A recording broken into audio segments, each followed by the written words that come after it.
Addie, please. Do you know what time it is? Addie, if I accept a date at 9:30 on a Saturday night with a man I don't even know, he's gonna think I'm desperate. I'll be there in 15 minutes. All right. I said I'm sorry. How many times do I have to apologize? Hey, what is your problem? Grandpa, he's so touchy. I said one little thing to him at dinner tonight, and he's still jumping all over me. Well, you know, honey, sometimes young people can say something to older people and really make them angry. Now, what did you say? Please pass the butter. Don't you know nobody wants to hear that when they're eating? Why is he so grumpy? Because it gives him pleasure. Oh, come on, Nell. Can't you do something? Nope. It's not just me. No. He's on Katie and Julie, too. No. He's even hollering at Joey. Please, can't you do something? All right. I'll call Addie and cancel my date. So what if a good-looking man is in town just for one night? I can't just ignore Grandpapa and his problem. On the other hand, Grandpapa's a big boy and he can take care of his own problems. Joey, if I've told you once, I've told you 1,000,000 times not to make noise while I'm sleeping. But I was being as quiet as I could be. Well, it's too loud. Hey. What's going on here? Grandpa says I woke him up. The boy is totally inconsiderate. But I wasn't making any noise. Oh, yes, you were. Now I lay me down to sleep. I pray the Lord my soul to keep. He was saying his prayers? Yes, and the noise was deafening. Well, no problem, Pop. I'm the chief of police. I'll arrest him for loitering on his knees. Don't make jokes. I'm not in the mood. Oh, sorry, Pop. Joey, from now on, don't pray so loud. But I can't pray any quieter. God can hardly hear me now. Try whispering. He can read lips. I'm sorry, Grandpa. Oh, for crying out loud, Pop, be reasonable. This is Joey's room, too, you know. I was here first. As I remember, you're the one wanted the kid to move in with you. I didn't know he was a religious fanatic. Pop, you're bending yourself all out of shape for nothing. Oh, look who's here. The butter freak. Pass the butter, pass the butter. Your cholesterol count must be in the millions. How could it be? You never did pass the butter.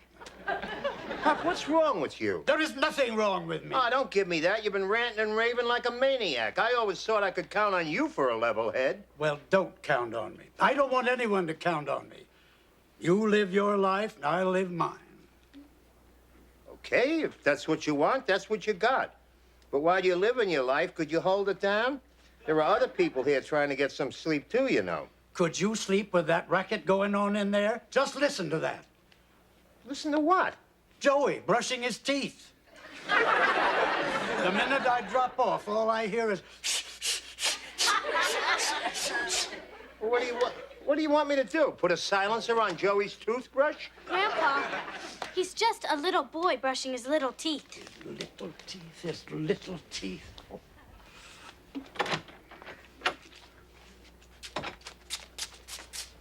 Look at the size of this kid's teeth. Just look. He's got a mouth like Seattle Slew. And you're acting like the other end. Yeah, I knew you'd take his side. Well, go on out of here and take him with you. Gee, Grandpa, I'm sorry I made so much noise. I promise I'll never brush my teeth again as long as I live. No, it's too late. This is my room, and I don't want to share it with you any longer. All right, Pop, that's it. I was trying to spare you this, but you brought it on yourself. Samantha, get Nell. She's a date. She's getting dressed. All right, will you just wait until Nell gets dressed? I'm going to tell her everything you said about Joey. What's all the yelling about? Yeah, what's going on? Why should that concern you? Because we live here. Ha! That's a laugh. You girls use this house only to change your clothes for your next date and leave me stuck as a babysitter. I'm not going out tonight. Neither am I. I'm staying home. Well, how do you like that? It's Saturday night, and my 3 granddaughters are so boring they can't get dates.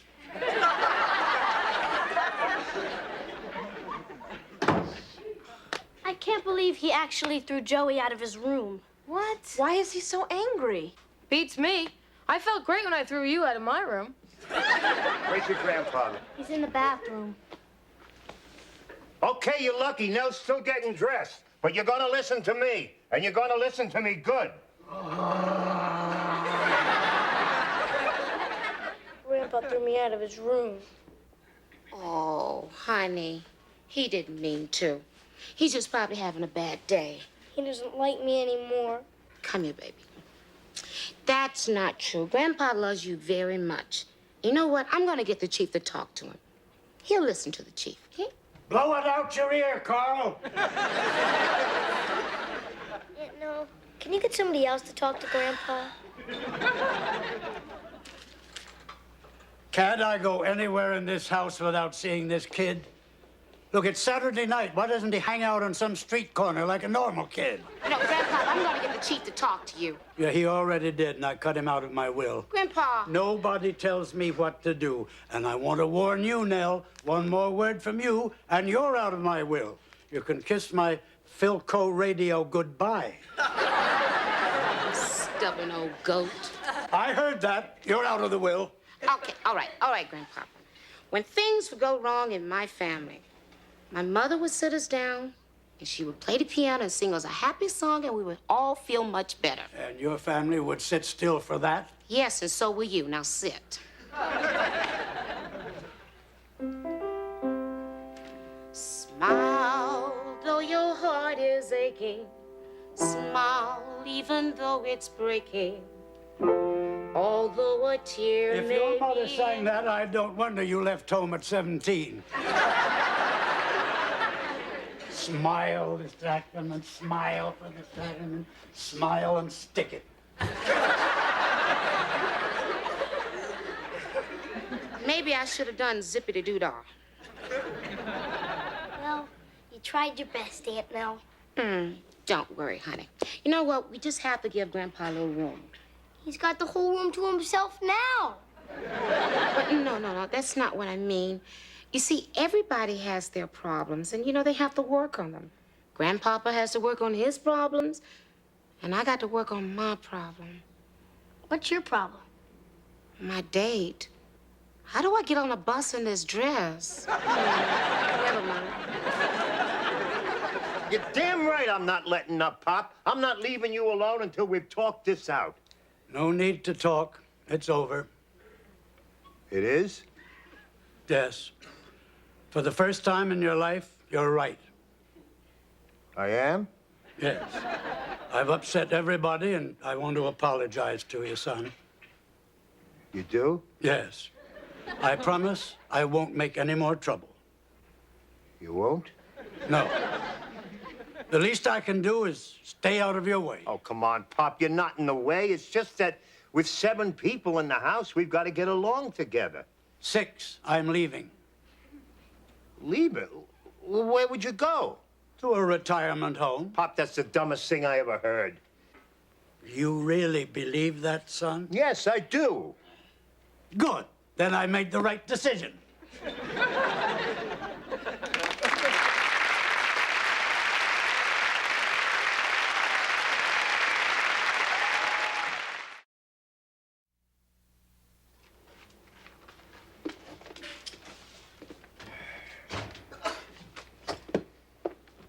Your grandfather's locked himself in his room and he's packing. Where's Nell? She went to the market. She's gonna fix Grandpa's favorite dinner tonight. Polish sausage and cabbage. But he's leaving. Yeah, well, Nell says that no matter what part of town Grandpa's in, when he smells Polish sausage, he'll be home like a shot. I think it's going to take more than that. He's really moving out. I don't know what's got into him. Grandpa's problem is much more deep-rooted than just Joey praying or brushing his teeth. The anger he's venting towards all of us is simply a manifestation of an inner conflict, and in essence, he's really directing that anger at himself. She's right. Something's bugging him. Oh, Grandpa just called a cab. a cab. I gotta figure out some way of stopping him from leaving. I got an idea. Why don't we all go up to Grandpa and say I'm sorry? Yeah, that's a good idea. Absolutely. We'll say we're sorry. But we have nothing to be sorry for. You suggested it. You're right, I'm sorry. He's leaving. He's really leaving. Look, you kids waiting here, huh? Pop. Pop, explain the cab. The cab. Well, son, they're yellow and they have a little meter and Pop. picture of the driver underneath. Usually somebody named Lupe. Pop, please stop it. Mustache. Pop, I get the picture. Pop, what's your problem? What's really bugging you? Why should anything be bugging me?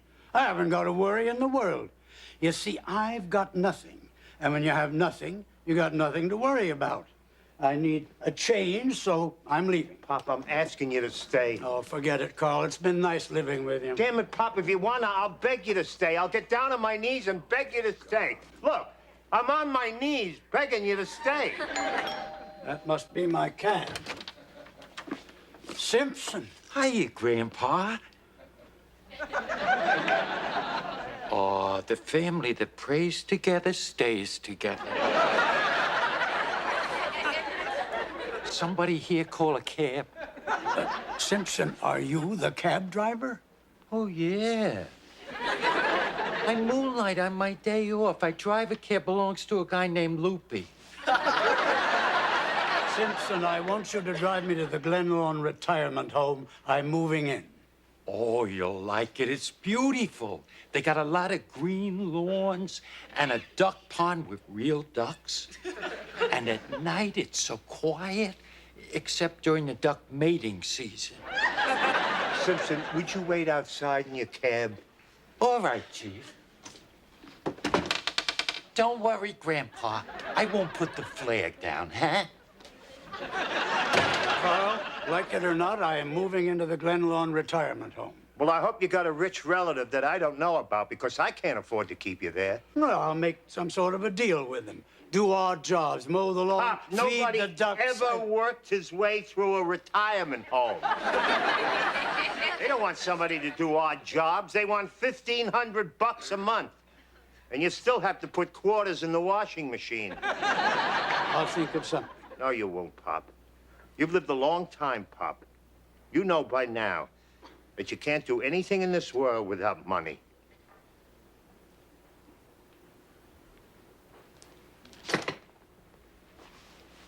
I know.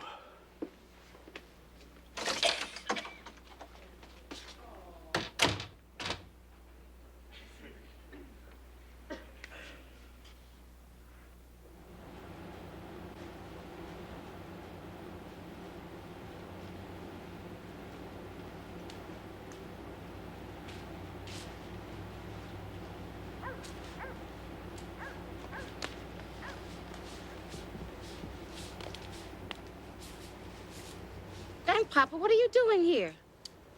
What old men do when they're failures. Sit in the park and feed the pigeons. Now, you're not a failure. Now, you stop talking that way. Oh, yes, I am a failure. I've got no more bread to feed the pigeons. Here. Now you're a success. If you really want to be a hit, let's throw in some pumpernickel. I'm not in the mood for jokes now. Grandpapa, you want to talk about it? Nope. Well, there's nobody here but you, me, and the pigeons. And if one of you says one word, I'm going to cut off your pumpernickel. Grandpapa, come on, loosen up. Nell, it's the kids. You see, I'm letting them down. Grandpapa, they know that they have a cranky old man for a grandfather, and they love it. They'd be bored to death if they had one of those sweet, kindly old jerks like in the lemonade commercials. Yeah, but it's those sweet, kindly old jerks that manage to leave something to their families. You've lost me, Grandpa. Last week, I went to a lawyer to make out a will. And I found I had nothing to leave my family. After all these years, all I've got is an old Philco radio with a loose tube. You've got 3 beautiful granddaughters, me, Joey, and the chief. He's had a loose tube for years. So that's what this is about. You think that you're a failure to your family, huh? That's exactly what I am. I came into this world with nothing, and I'm leaving it with nothing. Well, at least you break even. Well, no, not exactly. You see, there is one thing I can leave to my family. What's that? A $75 bill from my lawyer.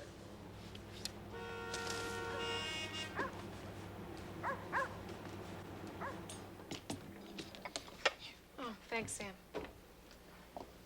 Do you want me to tell Nell you want to eat now, Dad? Oh, no, thanks. I'm too worried about Pop. He's been gone all day. This is all my fault. From now on, I'm brushing my teeth with my mouth shut.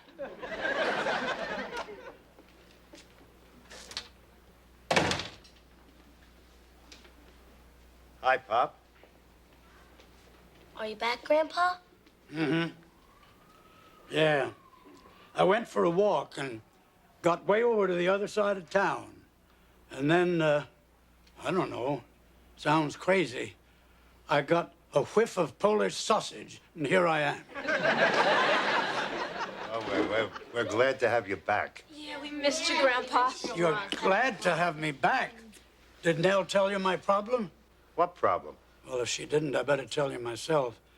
I found out about it at my lawyer's and can't keep it bottled up any longer. It's something I'm terribly ashamed of. Because when I came to this country as an immigrant boy, I just never figured this would happen. Grandpa, you're an illegal alien? We'll hide you in the attic. We'll never tell. They can torture us. No. I'm a citizen. I voted for Herbert Hoover. Don't ask me why. What is it, then? I'm a failure. I'm flat broke. I have nothing to leave any of you. Ah, that's not true. Listen, can I have your attention? I'm glad you're here for the signing of Grandpa's will. Here. But Nell, what do you mean? No. Shut up, Grouchy, and sign this. Told you I haven't a damn thing to leave Listen, anybody. I have spent all afternoon typing this thing. Now, you better sign it. Come on.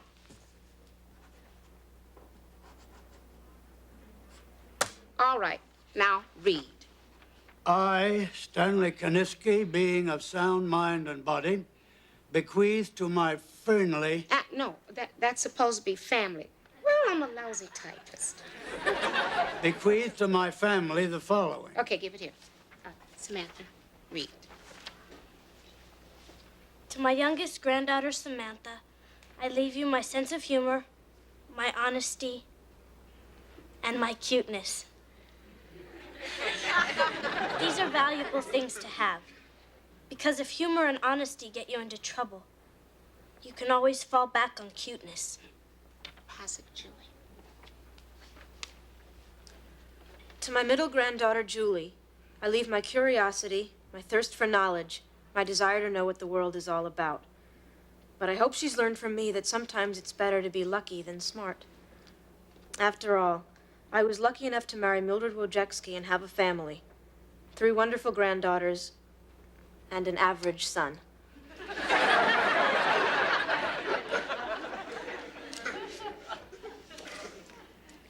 To my eldest granddaughter, Katie, I leave my free spirit and zest for life. I also leave her my ability to be accepted for what you are, to be natural, unaffected, and unselfish. I also leave her my beautiful long eyelashes. To my roommate, Joey, I leave a very messy room. I also leave my ability to treat kids like people, to never talk down to them, to listen to what I have to say, and above all, to love them and spoil them rotten. To my sin, Carl. I'm sorry, that's to my son, Carl.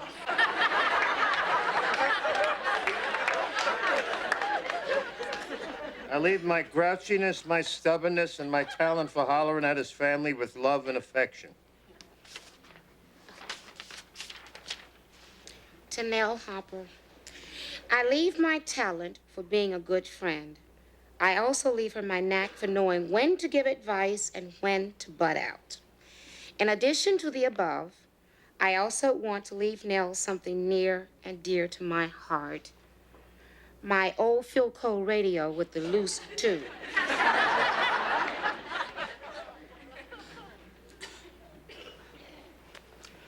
Joey, you're gonna have to help me move back into our room. Right, Grandpa. Samantha, here's your butter.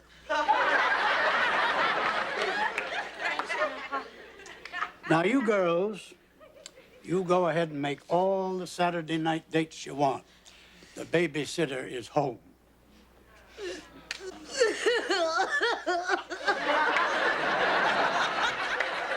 Oh, Grandpapa, thank you for leaving me your old Philco radio. It was such a surprise. I got a better surprise for you, Nell. I'm not leaving you the Philco. What? You can't cut me out of your will. I wrote it.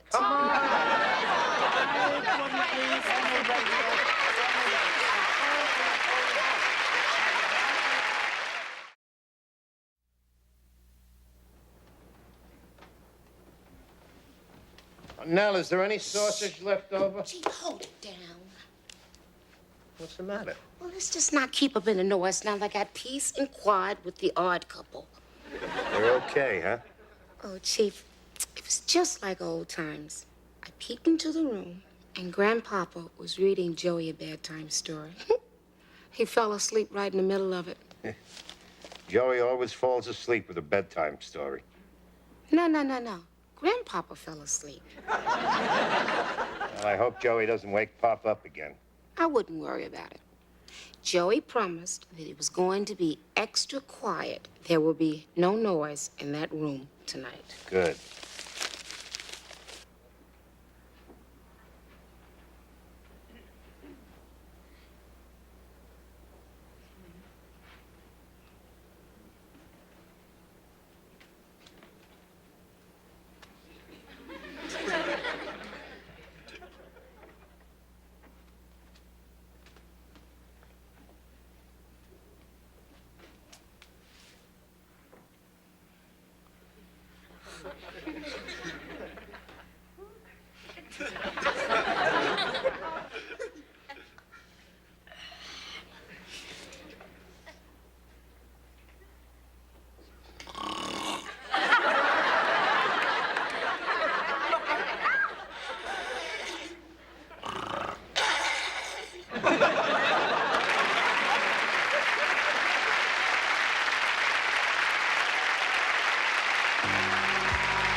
Give me a break.